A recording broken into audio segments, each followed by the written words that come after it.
While I was actually in line waiting, I got a text from my son, who's a cadet at West Point. So he just wanted me to pass along that the majority of the talk at West Point for the general Corps cadets is they are all against going into war, and these are obviously young kids.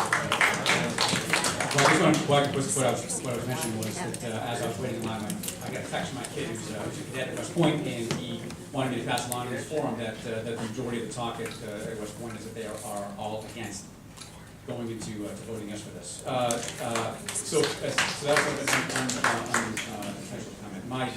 My comments are that I'm less about being war weary than I'm more war weary, and I don't think we've got all of the answers yet asked. I would specifically ask that if you vote yes, that you absolutely have a plan to get us in and out and have a long-standing, long-term, well-defined, achievable, sellable, believable plan that takes others with you, not just America, right? Building consensus and so forth.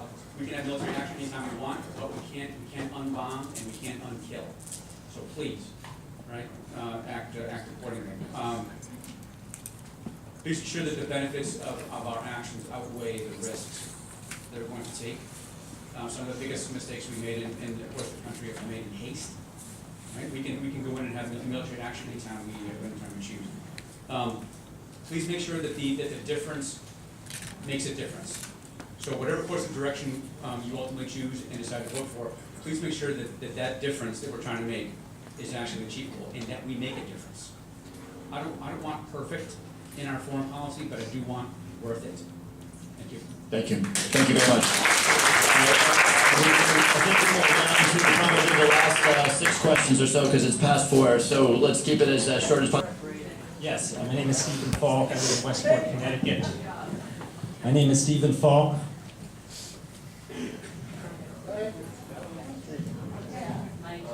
Go ahead. Yes, please ask your question. My name is Stephen Falk. I live in Westport, Connecticut. I think we notice that on the in the news media, there's not much about NSA spying on American people. Okay.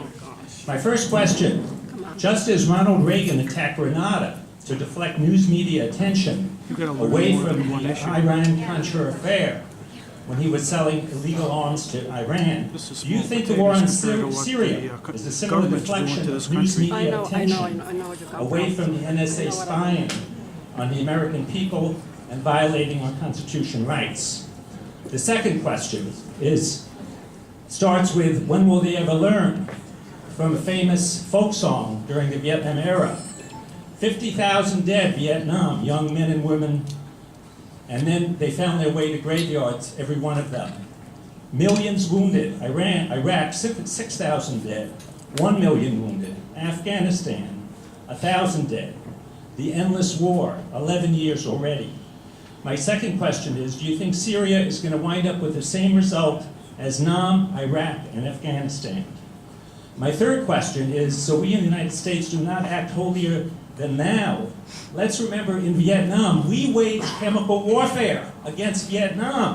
We dropped thousands of rounds of napalm and Agent Orange, often on our own troops, for which our Vietnam veterans are paying a dear price to this day with heart failure, coronary artery disease, neurologic diseases, all of which as taxpayers we are still paying for 50 and 60 years later, and it's going to go on and on. So that's my comment and questions. Thank you. Thank you, sir. In the spirit of, you asked some important and profound questions. In the spirit of the speed round, I will answer quickly and not do some very big topics justice. We could fill another room like this, and we will fill another room like this to talk about NSA, to talk about what feels to me to be a very